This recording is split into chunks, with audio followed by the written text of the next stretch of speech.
स्वागत है साहित्य सहचर के इस YouTube चैनल पर। पिछले कक्षाओं में हमने मैथ्स के जितने चैप्टर्स से प्रश्न आते हैं हमने उसको कवर किया। अब हम जो यूनिट 6 है युक्ति तर्क, जिसे लॉजिक कह सकते हैं, वो पढ़ेंगे। आप इससे पहले कि आप पढ़ाई स्टार्ट करें, आप कुछ प्रश्न देख लें जो प्रश्न आते हैं और फिर इसको देखना स्टार्ट करेंगे तो आपको आइडिया रहेगा क्या हम जो पढ़ रहे हैं वो हमारे काम का है या नहीं। तो मैं कोशिश करूंगा कि जितनी कंसेप्ट दूं सारे आपके काम का हो। और चूंकि इस बार आप देखे होंगे कि जो प्रश्न आते हैं वो बहुत बेसिक लेवल से आते हैं युक्ति तर्क के, तो मैं कोशिश करूंगा कि जितने बेसिक से बेसिक और जो हाई लेवल का प्रश्न पूछ सकता है वहां तक आपको ले चलूं। ठीक है, तो चलिए शुरू करते हैं युक्ति तर्क। युक्ति तर्क जिसे हम कहते हैं लॉजिक। अब देखिए, लॉजिक मतलब आप जनरली ये डेली यूज का ही चीज है कि कुछ लॉजिकल हो या कुछ लॉजिकल बात है या नहीं। जैसे कहते हैं कि सभी मनुष्य मरणशील है, सभी मनुष्य मरणशील है। मोहन एक मनुष्य है। हमारे पास दो आधार वाक्य हो गए। इन दोनों आधार वाक्यों को देखते हुए यदि हम एक निष्कर्ष निकाल लें कि मोहन मरणशील है, मोहन क्या है, मरणशील है। तो आपको ये जो हम दो आधार वाक्य था हमारा, एक आधार वाक्य ये और एक आधार वाक्य ये दो हमारा जो आधार वाक्य है, इन दोनों के आधार पर हमने कह दिया कि सभी मनुष्य मरणशील है। मोहन एक मनुष्य, अतः मोहन मरणशील है। तो कैसे कह दे रहे हैं, या फिर हम जो कह रहे हैं कि मोहन मरणशील है, क्या ये वैलिड है या इनवैलिड है? और आपसे इसी तरह के प्रश्न पूछे जाएंगे कि ये वैलिड है या इनवैलिड है। ठीक है, तो इसको किस तरह से हम देख पाएंगे, ये सबसे हमारा लास्ट का कंसेप्ट होगा, क्योंकि यही पिक जो प्रश्न पूछे जाते हैं ये पिक का प्रश्न है।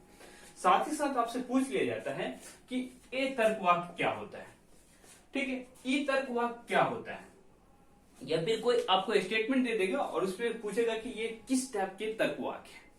साथ ही साथ आपसे एक परंपरागत विरोध वर्ग से प्रश्न पूछ लिया जाता है। ठीक है, एक प्रश्न आता है कि उद्देश्य पद की व्याप्ति है कि विधेय पद की व्याप्ति है। व्याप्ति से लेकर के प्रश्न पूछा जाता है और कुछ खास प्रश्न में पूछा जाता है, क्योंकि जनरली हम लोग इससे अनभिज्ञ रहते हैं और गलत करके आ जाते हैं। तो हम आज बेसिक से स्टार्ट करते हैं लॉजिक। चलिए देखते हैं। एक स्टेटमेंट आपके सामने है कि सभी मनुष्य मरणशील है। आप देख पा रहे हैं क्या है, सभी मनुष्य मरणशील है। तो ये क्या है, आखिर ये किस टाइप का सेंटेंस है, इसमें उद्देश्य क्या है, विधेय क्या है? देखिए, उद्देश्य और विधेय को पहले हम समझते हैं। उद्देश्य और विधेय, इन दोनों को समझने के लिए हम क्या करेंगे, कुछ नहीं करेंगे, एक डिफिनेशन टाइप में देखेंगे कि किसी भी सेंटेंस में हम किसके बारे में बात कर रहे हैं। हम जिसके बारे में बात कर रहे होंगे वो हमारा हो जाएगा उद्देश्य, जिसे हम सब्जेक्ट कहते हैं, और जिसे हम एस से लिखेंगे। हमेशा जब भी लिखेंगे, यदि हम कहीं एस लिख रहे हैं तो आपको समझ जाना है कि हम सब्जेक्ट की बात कर रहे हैं, उद्देश्य की बात कर रहे हैं। वैसे ही जैसे यहाँ उद्देश्य इस सेंटेंस में क्या हो सकता है कि सभी मनुष्य मरणशील है, तो हम मनुष्य के बारे में बात कर रहे हैं, तो हमारा ये जो मनुष्य है ये हमारा सब्जेक्ट है। ठीक है, वैसे ही विधेय क्या होता है, विधेय जिसके बारे में हम बात कर रहे थे ना, उसके बारे में क्या बात कर रहे हैं, मतलब मनुष्य के बारे में हम क्या बात कर रहे हैं, मनुष्य के बारे में हम ये बात कर रहे हैं कि मनुष्य मरणशील है, तो ये हमारा विधेय हो जाएगा। इसका मतलब होता है अंग्रेजी में प्रेडिकेट। ठीक है, और इसे हम पी से लिखते आएंगे, जैसे एस से सब्जेक्ट हुआ था, पी से प्रेडिकेट हो रहा है। ठीक है, तो इसे हम पी से लिखते आएंगे, तो हम एस और पी के कंसेप्ट को समझ गए। जैसे हम कहें कि शिक्षक या कुछ शिक्षक ईमानदार नहीं है। अब आप बताइए कि इसमें हम किसकी बात कर रहे हैं?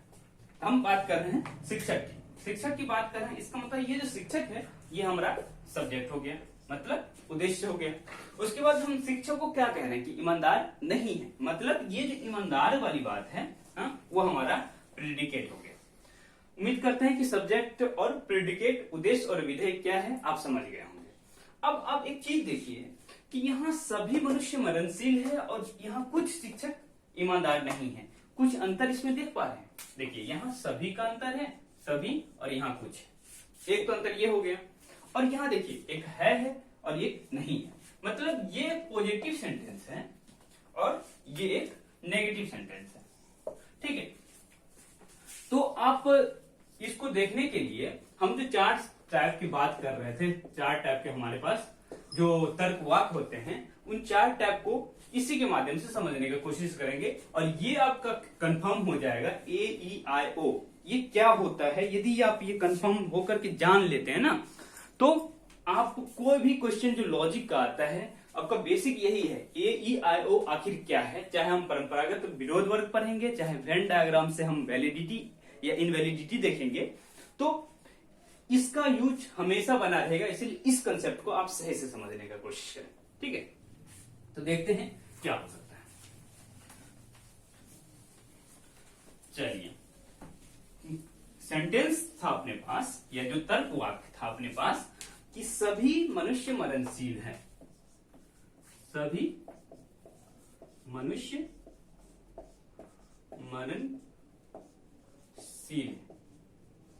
ठीक है, हम ये कह रहे हैं कि ये ए तर्कवाक है। अब इस ए तर्कवाक क्या होता है उसको समझने की कोशिश करते हैं। ठीक है, तो वास्तव में जो तर्कवाक होता है दो आधारों पे डिसाइड किया जाता है कि क्या है। ए का मतलब ये है कि ये दो गुण रखता है, एक सामान्य है और दूसरा स्वीकारात्मक है, स्वीकारात्मक। अब देखिए, स्वीकारात्मक का मतलब होता है पॉजिटिव सेंटेंस, पॉजिटिव सेंटेंस, और सामान्य का क्या मतलब है, ये सभी आपको दिख रहा है ना, यही सामान्य है। हम कहें कि जो सभी छात्र बेवकूफ हैं, हम पॉजिटिव, हमने कहा कि सभी छात्र बेवकूफ हैं। ठीक है, तो हम पूरे के पूरे क्लास में जितने छात्र हैं सबकी बात कर रहे हैं, मतलब सामान्य जनरल बात कर रहे हैं ना। लेकिन हम कहें वो छात्र बेवकूफ है, मतलब कुछ छात्र बेवकूफ है, तो विशेष की बात कर रहे हैं। फिर कहे कि सभी छात्र बेवकूफ नहीं है, पूरे के पूरे बात तो कर रहे हैं, लेकिन हम कह रहे हैं कि नहीं है, मतलब इसको स्वीकारात्मक का उल्टा निषेधात्मक होता है। जब हम नहीं की बात करेंगे, मतलब नेगेटिव सेंटेंस की बात करेंगे, यदि सेंटेंस में नहीं लगा रहे तो हम समझ लेंगे कि निषेधात्मक है। और हमने कहा था कि कुछ छात्र बेवकूफ नहीं है, तो इसमें जो कुछ है, मतलब कुछ की बात कर रहे हैं, तो इसका मतलब विशेष छात्रों की बात करने लगे ना, विशेष छात्रों की बात करने लगेंगे। तो जैसे ही आपको सभी दिख जाए तो समझ लेना एक सामान्य है, और पॉजिटिव दिख जाए तो स्वीकारात्मक है, और दोनों साथ में दिख जाए तो आप क्या देखेंगे, सामान्य स्वीकारात्मक। ठीक है, ऐसे ही हम कहें कि कुछ छात्र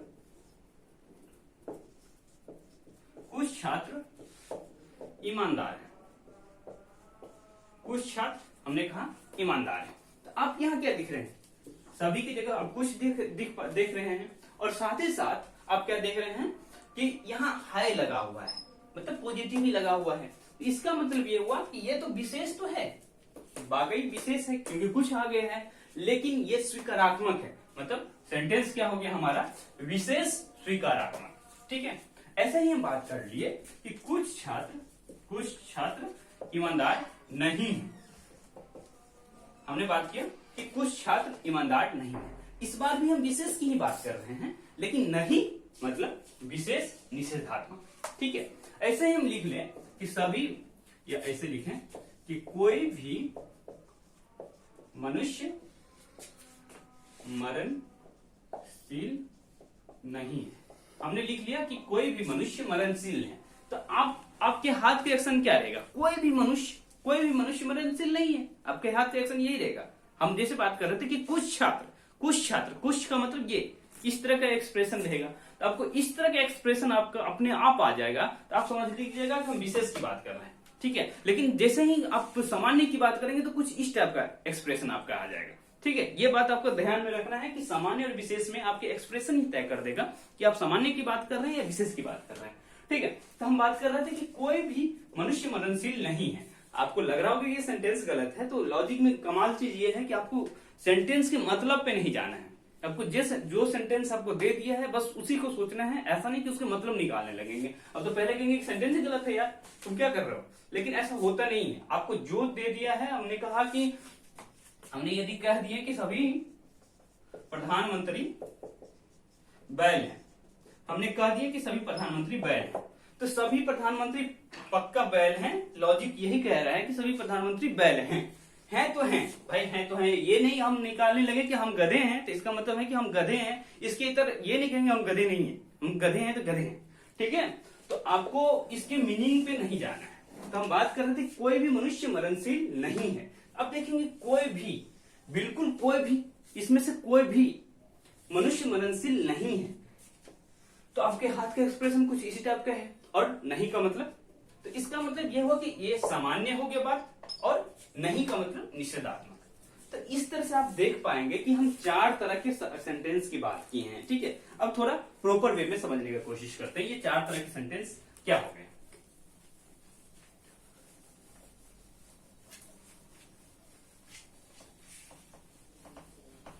चार तरह के जो सेंटेंस है हमारे पास, क्रम आपको हमेशा याद रखना चाहिए, ए, ई, आई और ओ।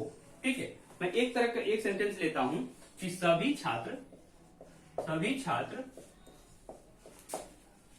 प्रतिभाशाली हैं। ठीक है, हमने कहा कि सभी छात्र प्रतिभाशाली हैं, तो देखिए ये सामान्य हो गया कि नहीं हो गया, और यहां देखिए है, इसका मतलब सामान्य स्वीकारात्मक हो गया। ठीक है, तो एक टाइप का जो सेंटेंस होता है उसको कहते हैं सामान्य स्वीकारात्मक। ठीक है, ये टाइप के जो सेंटेंस है हमारे पास वो क्या होते हैं, सामान्य स्वीकारात्मक। ठीक है, सामान्य स्वीकारात्मक। ऐसे ही हम बात कहें कि कोई भी छात्र प्रतिभाशाली नहीं है, कोई भी छात्र प्रतिभाशाली नहीं है। इस बार हम बात क्या कर दिए कि यहाँ कोई भी मतलब सामान्य नहीं की बात कर रहे हैं, कोई भी छात्र प्रतिभाशाली नहीं है, कोई भी छात्र जो है प्रतिभाशाली है ही नहीं। इसका मतलब ये हुआ कि हम पूरी की बात कर रहे हैं और साथ में नहीं बात करते हैं, तो ये हमारा हो जाएगा सामान्य निषेधात्मक।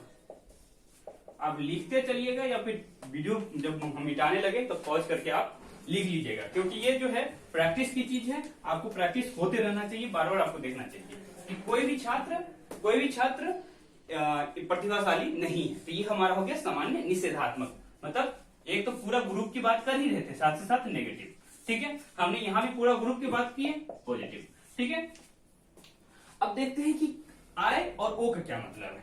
आई का यही मतलब है कि कुछ छात्र प्रतिभाशाली है,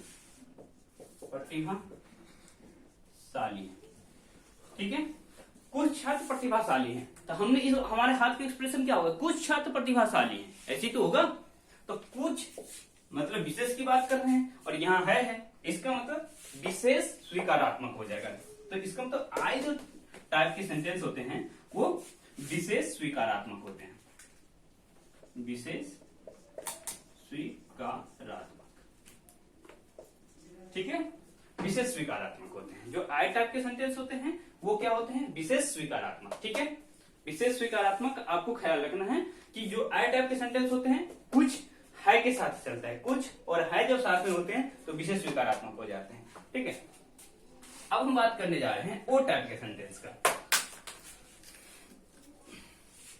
कुछ छात्र प्रतिभाशाली नहीं है। इस बार हम बात करते हैं, हमारा एक्सप्रेशन तो कुछ ही रहा, ठीक है, लेकिन साथ ही साथ हमारे पास नहीं भी आ गया ना, तो कुछ का मतलब विशेष और नहीं का मतलब निषेधात्मक। ठीक है, विशेष निषेधात्मक। ठीक है, तो आपका ये जो सेंटेंस हो गया विशेष निषेधात्मक। फिर से एक बार समझ लेते हैं, आई का मतलब सभी और है साथ में, ई का मतलब कोई भी नहीं, कोई भी और नहीं जब साथ रहेगा तो ई हो जाएगा, कुछ और है जब रहेगा तो आई हो जाएगा, और कुछ नहीं जब रहेगा तो ओ हो जाएगा। इसको बिल्कुल आप ध्यान में रख लें और पूरे के पूरे लॉजिक में हम ए ई आई ओ ही करते आएंगे, ठीक है। कुछ लोग यू मत खोजने लगेगा, बस यही होता है ए ई आई ओ बस, ठीक है। समान स्वीकारात्मक ए, सामान्य निषेधात्मक ई, विशेष स्वीकारात्मक आई और विशेष निषेधात्मक ओ, ठीक है। तो ए ई आई ओ ये सीरीज में आपको याद रखना है, ऐसा नहीं कि आप इधर उधर कर देंगे, ठीक है। जैसे ही आप इधर उधर करेंगे, जैसे मैथ्स में आप देखते हैं बिल्कुल लॉजिक भी वही है, मैथ्स ही है, ठीक है। तो आपको बहुत अच्छे से समझ के रखना पड़ेगा, ठीक। ए ई आई ओ। तो चलते हैं आगे, और क्या हो सकता है। आगे हम कंसेप्ट जो देखते हैं, जैसे हमने कहा था व्याप्ति और अव्याप्ति का कंसेप्ट देखेंगे, तो उसी का कंसेप्ट अभी देखते हैं, व्याप्ति और अव्याप्ति। पॉज कर दो। क्या जी समझ आया?